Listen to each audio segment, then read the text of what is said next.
থেমে থেমে জ্বলে ওঠা হিন্দু মুসলিম সংঘাতের 200 বছরের ইতিহাস, কখনো গুজরাট কখনো দিল্লি। হিন্দুরা মারছে আর মুসলমানেরা মরছে। বাঁচা মরার এই লড়াইয়ের মধ্য দিয়ে কাটছে ভারত উপমহাদেশের হিন্দু মুসলিম দ্বিজাতীয় সম্পর্ক। দর্শক, শান্তির পথে হেঁটেছে একদল, আরেক দল অশান্তির আগুন জ্বালিয়ে অশান্ত করেছে এই জনপদ। ভারতের ধর্মান্ধ হিন্দুত্ববাদের সাম্প্রদায়িক থাবায় বারবার আক্রান্ত হয়েছে, তারপরেও অসাম্প্রদায়িক থেকেছে উপমহাদেশের মুসলমানেরা। ঊনবিংশ, বিংশ কিংবা একবিংশ শতাব্দীর ইতিহাসের পাতায় পাতায় ছড়িয়ে ছিটিয়ে আছে মুসলমানদের তাজা রক্ত।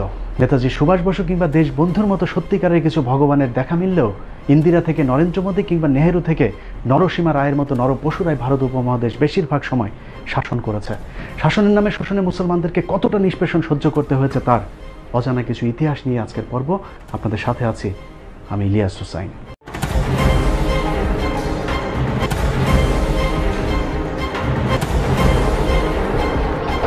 হিন্দু শাসকদের শোষণের চিত্র দেখার আগে এক ঝলকে ভারতের মুসলিম শাসনের চিত্রটা একটু দেখে আসা যাক। মোহাম্মদ বিন কাসিম, ইখতিয়ার উদ্দিন, মোহাম্মদ বিন বখতিয়ার খিলজি, কুতুবউদ্দিন আইবেক, মোগল বাদশা বাবর, খান জাহান আলী ছাড়াও যেসব অলিয়া উলিয়াদের হাত ধরে ভারত উপমহাদেশের মুসলিম শাসনের গোড়াপত্তন ঘটেছিল, নাম শুনলেই বোঝা যায় তাদের আগমন ঘটেছিল মধ্যপ্রাচ্য থেকে। আরবের এসব বণিকরা বাণিজ্য করতে আসলেও তাদের কারণে আমাদের নিকট পূর্বপুরুষদের কুসংস্কারাচ্ছন্ন অন্ধকার অসাম্যের ধর্ম ছেড়ে আজ আমরা শান্তির পথে।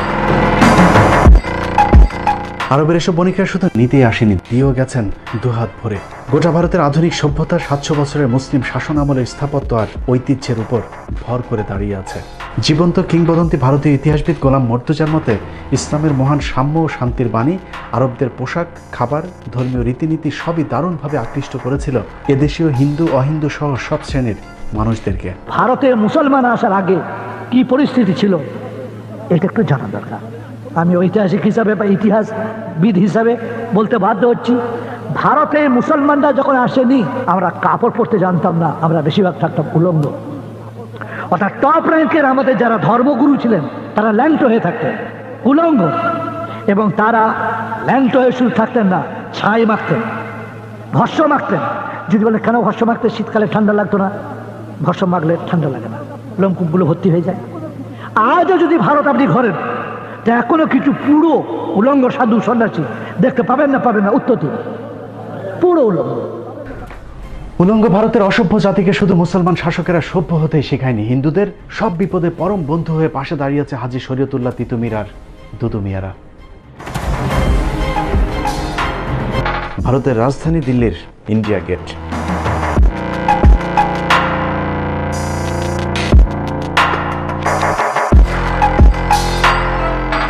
ভারতীয় ইতিহাসের সাক্ষী ইন্ডিয়া গেটের বুক জুড়ে খোদাই করা আছে প্রায় 92,353 জন শহীদের নাম, যার মধ্যে মুসলিম শহীদের সংখ্যা প্রায় 62,945 জন।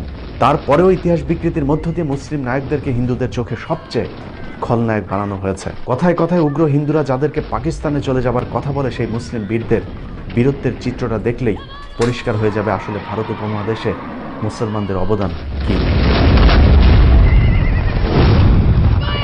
বাংলাদেশের স্বাধীন নবাবের সময় ভারত পরাধীন হয়েছিল তিনাকে দিয়ে শুরু করি। ভারতের স্বাধীনতা রক্ষায় প্রথম শহীদের নাম নবাব সিরাজউদ্দৌলা, যিনি একজন মুসলিম। মির্জাফরের বিশ্বাসঘাতকতায় 1757 সালের 23শে জুন পলাশীর যুদ্ধে নবাব সিরাজউদ্দৌলার পতনের পর যিনি ইংরেজদের বিরুদ্ধে প্রথম অস্ত্র হাতে তুলে নিয়েছিলেন, তিনি মীর জাফরেরই জামাতা মীর কাসিম, তিনিও একজন মুসলমান। 1764 সালে বক্সারের যুদ্ধে মীর কাসিমের পরাজয়ের মধ্য দিয়ে মুসলিম শাসনের পরিসমাপ্তি ঘটে, আর সেই সাথে ডুবে যায় ভারত উপমহাদেশের স্বাধীনতার শেষ আলোটুকু।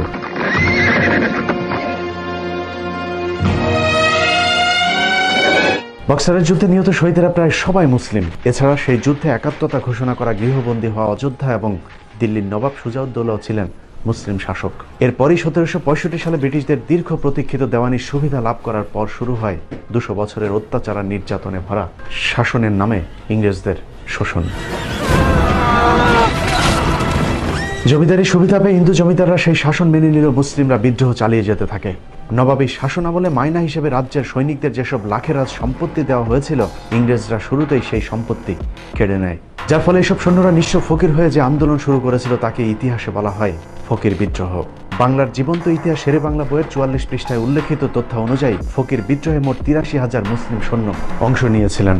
মুসলিম শাসকদের নামে মাত্র খাজনার পরিবর্তে কোম্পানির অস্বাভাবিক খাজনা বৃদ্ধির ফলে দিশেহারা হয়ে ভারতের কৃষকেরা কৃষক আন্দোলন শুরু করেন। থেমে থেমে 1800 সাল পর্যন্ত চলা তীব্র সেই আন্দোলনের মূল নেতৃত্বে ছিলেন ফকির মজনু শাহ, চেরাগ আলী, মুসা শাহ, শের আলী, যাদের সবাই প্রায় মুসলমান। 19বিংশ শতাব্দীর শুরুতেই শুরু হয় হাজী শরীয়তুল্লাহর ফরায়েজি আন্দোলন। তিনার মৃত্যুর পর তার সুযোগ্য পুত্র হাজী মোহাম্মদ মহসিন ওরফে দুদু মিয়া ফরায়েজি আন্দোলনকে আরও বেগবান করেন। তবে হিন্দু জমিদারদের সহায়তায় ইংরেজদের ব্যাপক দমন পীড়নে সেই আন্দোলনও খুব বেশি দূর যেতে পারেনি। মুসলিম আত্মত্যাগের আরেক বীর শহীদের নাম তিতুমির। 1831 সালের 19 নভেম্বর বারাসাত জেলার নারকেল বাড়িয়ায় ঐতিহাসিক বাঁশের কেল্লায় শহীদ হন তিতুমির সহ তার সঙ্গীরা। তিতুমির শহীদ হওয়ার পর একই সালের মে মাসে শুরু হওয়া ওয়াহাবি আন্দোলনের পরিসমাপ্তি ঘটে বালাকোটে সৈয়দ আহমেদের শহীদ হওয়ার মধ্য দিয়ে। বন্দুকের গুলির কার্তুজে গরু ও শূকরের চর্বি ব্যবহারের প্রতিবাদে 1857 সালের 29 মার্চ সিপাহী বিদ্রোহ শুরু হয়, যার নেতৃত্বে ছিলেন মুঘল বাদশাহ দ্বিতীয় বাহাদুর শাহ। বিদ্রোহের অপরাধে বাহাদুর শাহকে বর্তমান মিয়ানমারের রেঙ্গুনে নির্বাসিত করা হলেও বিদ্রোহ থামেনি, বরং যুদ্ধ আরও বেগবান হয়েছে। অনেক ইতিহাসবিদের মতে 1857 সালের সিপাহী বিদ্রোহ ভারত উপমহাদেশের প্রথম স্বাধীনতা যুদ্ধ। কিন্তু হিন্দু জমিদারদের গাদ্দারির কারণে পরাজিত হতে হয়েছে স্বাধীনতার সেই যুদ্ধেও। হিন্দু জমিদারেরা বিভিন্ন জায়গায় স্বাধীনতাকামী মুসলমানদেরকে ধরে ইংরেজদের হাতে তুলে দেয়। জমিদারদের সহায়তায় তৎকালীন পূর্ব বাংলায় নেতৃত্ব দেওয়া মুসলিম বীর সিপাহী রজব আলীকে তার বাহিনী সহ গণফাঁসি দেওয়া হয়, যার প্রমাণ এখনও ঢাকার বাহাদুর শাহ পার্কে গেলে পাওয়া যাবে। এছাড়া ব্রিটিশ বিরোধী প্রতিটি আন্দোলনে মুসলিমরা সামনে থেকে নেতৃত্ব দিয়েছেন। তারপরেও ভারতের স্বাধীনতার জনক কোনো মুসলমানকে করা হয়নি, বরং সে উপাধি দেওয়া হয়েছে মহাত্মা গান্ধীকে, যিনি 1916 সাল পর্যন্ত ভারতেই ছিলেন না। আর এখনকার হিন্দু নেতারা তো বলে বেড়াচ্ছেন মুসলমানদের কোনো বাঁচার অধিকারই থাকতে নেই। We know where the Muslim population is large, there's always trouble because the Islamic ideology says so. If Muslims become more than 30%, that country is in danger. সেই সময়ের সিপাহী বিদ্রোহে কত মানুষকে হত্যা করা হয়েছে এবং তারা কারা ছিলেন, তাদের পরিচয় কি, তাদের ধর্মীয় পরিচয় কি, ইতিহাস বলছে যে তাদের মেজর অংশ, তাদের বেশিরভাগ অংশ ছিল মুসলিম। আজকের মুসলমানদেরকে বলা হয় তোমাদের কোনো অবদান নেই। এই বিকৃত ইতিহাস সম্পর্কে দেশবাসীকে সাবধান থাকতে হবে। কখনো কি চিন্তা করেছেন সম্রাট বাবর, শাহজাহান আর আওরঙ্গজেবদের 700 বছরের শাসন আমলের পরেও কেন হঠাৎ করেই মুসলমানদের এত অধপতন হলো, আর কেনই বা হিন্দুদের অস্বাভাবিক এমন উত্থান হলো ভারতবর্ষে? 1757 থেকে 1857, 100 বছর ইংরেজরা মেরেছে, মুসলিমরা মরেছে। আর সুযোগ সন্ধানী হিন্দু ব্রাহ্মণরা পেয়েছে শিক্ষা, চাকরি, আর সেই সাথে মুসলিমদের কাছ থেকে ইংরেজদের কেড়ে নেয়া জমিদারি। ভারতের মহারাষ্ট্র সরকার প্রকাশিত ভারতীয় সংবিধানের জনক বিআর ডক্টর আম্বেদকর রচনাবলীর 8ম খণ্ডের 305 নম্বর পৃষ্ঠায় উল্লেখ করা হয়েছে 1812 সাল থেকে 1814 সাল পর্যন্ত ইংরেজরা একটি জরিপ করে দেখেন কাদেরকে এদেশে কুকুরের মতো ব্যবহার করা যাবে। সেই রিপোর্ট অনুযায়ী ব্রাহ্মণদের সবচেয়ে প্রভুভক্ত হিসেবে উল্লেখ করা হয়। রিপোর্টের একটি গুরুত্বপূর্ণ উক্তি ঠিক এই রকম: in most part of the country the Brahmin and the beggar are the synonymous. অর্থাৎ ব্রাহ্মণরা এতটাই তেলবাজ ছিল যে তাদেরকে ভিক্ষুকের সাথে তুলনা করা হয়েছিল। এভাবেই কুকুরের মতো হিন্দুরা ইংরেজ মনিবদের কাছে যেতে থাকে, আর মুসলমানদের সাথে ইংরেজদের বাড়তে থাকে দূরত্ব। কিন্তু ব্যাক টু ব্যাক মুসলিম বিদ্রোহের দিশেহারা ইংরেজরা চিন্তা করলো ভারতের টিকে থাকতে হলে মুসলমানদেরকে শিক্ষা ও চাকরিতে টানতে হবে। লর্ড ম্যাকুলের নেতৃত্বে 1854 সালে একটি শিক্ষা কমিশন গঠন করা হয়। কমিশনের পরামর্শ অনুযায়ী 1858 সালে ব্রিটিশ সম্রাজ্ঞী মহারানী ভিক্টোরিয়া শিক্ষা কমিশনকে হিন্দু মুসলিম সবাইকে সমানভাবে শিক্ষা ও চাকরিতে সুযোগ দেবার আদেশ দেন। মুসলমানদের একাংশ নারীর সে সিদ্ধান্ত মেনে নিলে ভারত উপমহাদেশে শুরু হয় নতুন আরেক অধ্যায়ের। মুসলিমরা যখন হিন্দুদের স্বার্থপরতা বুঝে নিজেরাও শিক্ষা, চাকরির সুবিধা নিতে রাজি হয়, তখনই একে একে বের হতে থাকে হিন্দুদের আসল হিংসাত্মক চরিত্র। বিদ্যালয়গুলোতে মুসলিম ও নিচু বর্ণের হিন্দুরা পড়াশোনা করতে চাইলেও সেখানে বাধা দেয় হিন্দু ব্রাহ্মণরা। ব্রাহ্মণদের এই বৈষম্য দেখে জাস্টিস স্যার সৈয়দ আমির আলী 1857 সালে বেসরকারিভাবে মুসলিমদের জন্য অ্যাংলো মোহামেডান স্কুল প্রতিষ্ঠা করেন, যেখানে মুসলমানদের পাশাপাশি হিন্দু নিচু বর্ণের মানুষদেরকেও পড়াশোনার সুযোগ দেওয়া হয়। আর এতেই আরও ক্ষিপ্ত হয়ে ওঠে হিন্দু ব্রাহ্মণরা, কারণ সে সময় নিচু জাতের হিন্দুদের জন্য বিদ্যা অর্জন তো দূরের কথা, ধর্মীয় গ্রন্থ ছুঁয়ে দেখাও নিষিদ্ধ ছিল। মুসলমানদের শায়েস্তা করতে 1885 সালে হিন্দুরা জাতীয় কংগ্রেস নামে প্রথম ধর্মের ভিত্তিতে সাম্প্রদায়িক একটি রাজনৈতিক সংগঠন গড়ে তোলে। আর সেই সংগঠন থেকে মুসলমানদের শিক্ষার বিরুদ্ধে তীব্র আন্দোলন শুরু করে হিন্দু ব্রাহ্মণরা। পাল্টাপাল্টি অবশ্য নিজেদের শিক্ষার অধিকার রক্ষায় সৈয়দ স্যার আহমেদ আলীগড়ে গড়ে তোলেন Anglo Indian Mohammedan educational association, যা পরবর্তীতে মুসলিম লীগ নামে রাজনৈতিক দলে আত্মপ্রকাশ করে। কিন্তু আগে থেকে শিক্ষায় এগিয়ে থাকা সংখ্যাগরিষ্ঠ হিন্দুদের হিংসাত্মক তৎপরতার সাথে পেরে ওঠা যাচ্ছিল না, যার ফলে বাধ্য হয়ে পূর্ববঙ্গের মুসলিম নেতা নওয়াব স্যার সলিমুল্লাহ, শেরে বাংলা একে ফজলুল হক, নবাব ভিকারুল মুলকরা বঙ্গভঙ্গের দাবি তোলেন। দাবি মেনে লর্ড কার্জন ঢাকাকে রাজধানী রেখে 1905 সালে বঙ্গভঙ্গ করলে পূর্ব বাংলার মুসলমানেরা এগিয়ে যেতে থাকে। পরের 6টি বছর হিন্দুদের ভয়ঙ্কর এক রূপ দেখেছে ভারতীয় উপমহাদেশ। হিন্দুদের ব্যাপক বিক্ষোভের পর 2011 সালে বঙ্গভঙ্গ রদ করা হলো। পূর্ব বাংলার মুসলিম নেতা নবাব স্যার সলিমুল্লাহ ঢাকাতে অন্তত একটি বিশ্ববিদ্যালয়ের দাবি তোলেন।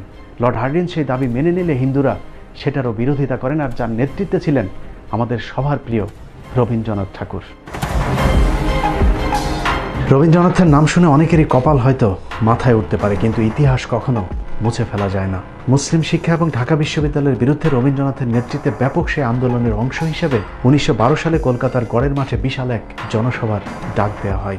সেই জনসভায় রবীন্দ্রনাথ ঠাকুর, ঈশ্বরচন্দ্র বিদ্যাসাগর এবং RSS সমর্থিত রাজনৈতিক দল হিন্দু মহাসভার প্রতিষ্ঠাতা সভাপতি শ্যামাপ্রসাদ মুখার্জির পিতা আশুতোষ মুখার্জির নেতৃত্বে হিন্দুদেরকে সাম্প্রদায়িকভাবে খেপিয়ে তোলা হয়।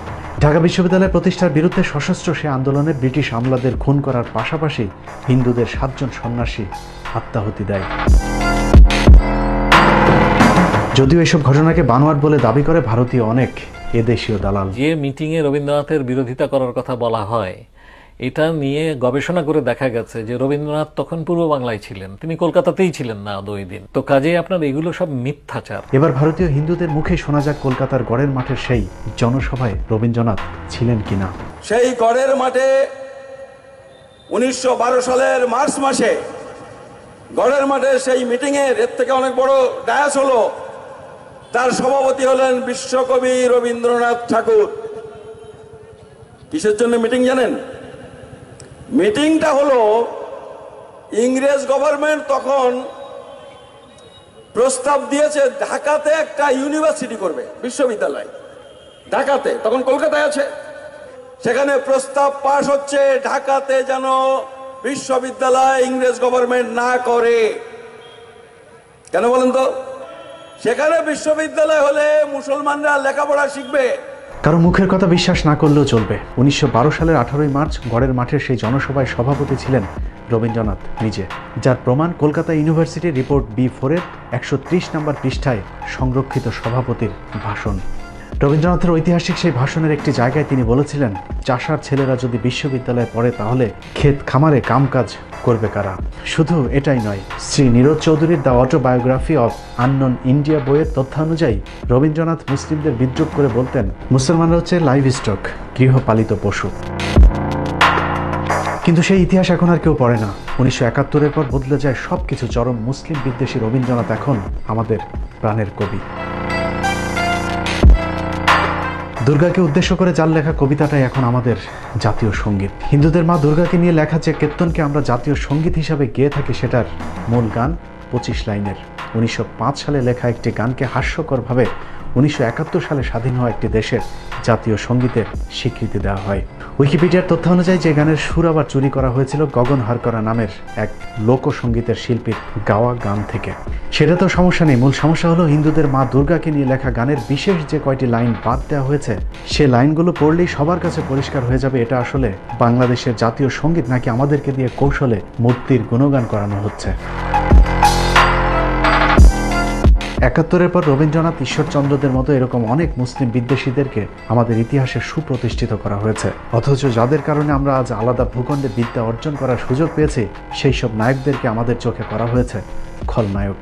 আজকের ঢাকা বিশ্ববিদ্যালয় প্রতিষ্ঠায় যাদের অবদান সবচেয়ে বেশি, তাদের দুজনের মধ্যে একজন নবাব স্যার সলিমুল্লাহ, জিনার দান করা 600 একর জমির উপর দাঁড়িয়ে আছে আজকের ঢাকা বিশ্ববিদ্যালয় এবং বুয়েট।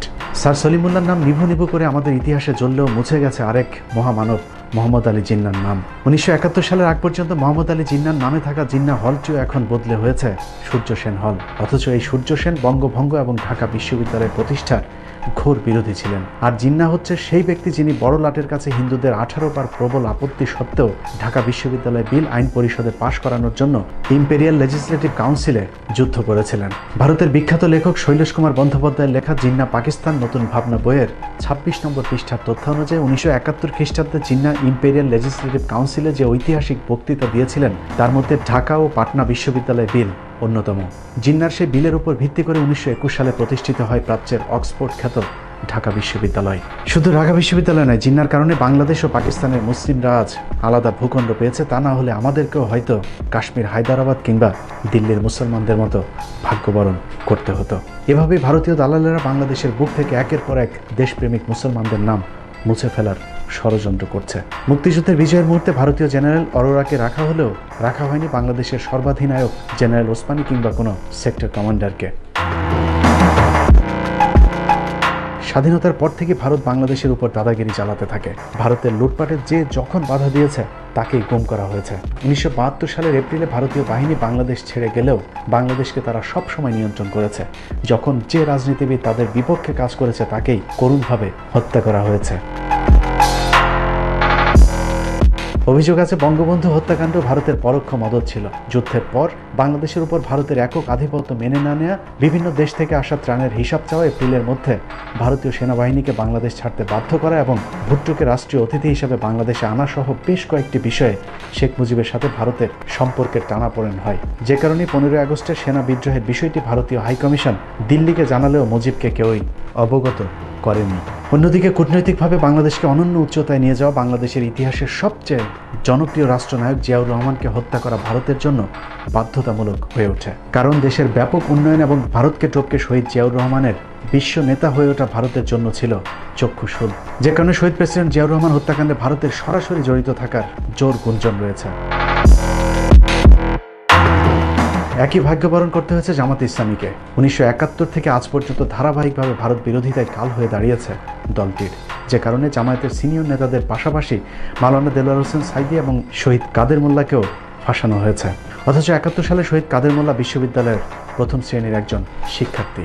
তার মতো সরল লোক আর ভালো লোক খুব এই পৃথিবীতে কমই আছে। এছাড়াও বিএনপি নেতা ইলিয়াস আলী, সালাউদ্দিন আহমেদ সহ অসংখ্য রাজনৈতিক নেতাদেরকে ভারত তাদের স্বার্থে গুণ করেছে। শুধু রাজনৈতিক নেতা নয়, সেনাবাহিনীর দেশপ্রেমিক অফিসারদেরকেও পিলখানায় কথিত বিদ্রোহের নামে পরিকল্পিতভাবে হত্যা করা হয়েছে।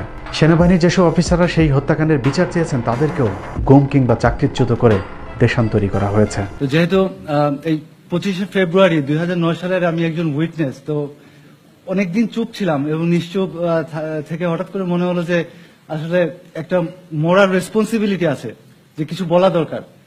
এটলিস্ট কিছু যেগুলো দেখেছি এগুলো যদি না বলি তো একটা সময় আসবে যখন এই ধরনের লোকের সংখ্যা কমে যাবে। যে এক্সপিরিয়েন্স আমরা ইতিমধ্যে বিভিন্ন ঘটনা থেকে আমাদের দেশে আমরা পেয়েছি। এখানে আসলে ইনভেস্টিগেশনের আর কিছু বলার নাই। 11,000 পাতার ইনভেস্টিগেশন পরে আসছে, এমন 800 পাতায় না সামথিং, অনেক কিছুই জমা দেওয়া হয় নাই। অনেকগুলো হার্ড এভিডেন্সই ডিনাই করা হয়েছে। অনেকের সিসিটিভি ফুটেজ আছে, যে সিসিটিভি ফুটেজ গুলা সিডি বা কেস ডায়েরি দেওয়া হয় নাই। তো এগুলা হয়তো ভবিষ্যতে মানে আরো যদি প্রত্যেকটা বিচারই বাংলাদেশের সমস্যা 2-3 বার হয়, তো কোনো এক বিচারে ওটা ভালোভাবে বেরোবে, দোয়া করবেন। সেনা অফিসার হত্যার মধ্য দিয়ে এদেশে পুতুল সরকারের ক্ষমতা দীর্ঘায়িত করা হয়েছে। বিনিময় শিক্ষা, সংস্কৃতি, অর্থনীতি কিংবা রাজনীতি সবখানে ভারতের একচ্ছত্র আধিপত্য বিরাজ করছে। ভারত বিরোধী কথা বলা এখন আমাদের জন্য সবচাইতে স্পর্শকাতর বিষয়।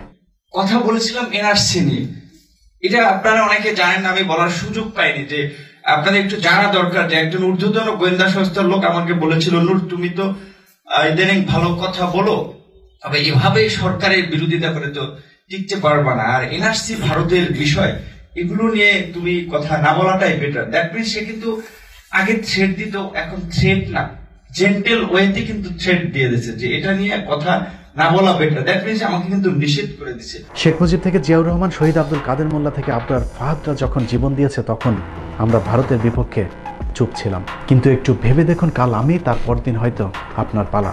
এভাবে একের পর এক দেশপ্রেমিক মানুষগুলো হারিয়ে যাবে বাংলার বুক থেকে। একটি বাংলাদেশ তুমি জাগ্রত জনতার, জাগ্রত সেই জাতি আজ ঘুমিয়ে আছে। ঘুমন্ত সেই জাতির ঘুম ভাঙানোর ক্ষমতা হয়তো আমার আপনার মতো দু একজনের নেই। তারপরেও গেয়ে যাব গানে গানে, আমরা হয়তো হারিয়ে যাব, কিন্তু এই প্রান্তরে আসা নতুন কোনো পাখির ঘুম ভাঙানিয়া গানে হয়তো একদিন জেগে উঠবে হযরত শাহজালাল, শাহপরাণ, শাহ মাকদুমদের উত্তরসূরিরা। আল্লাহ হাফেজ।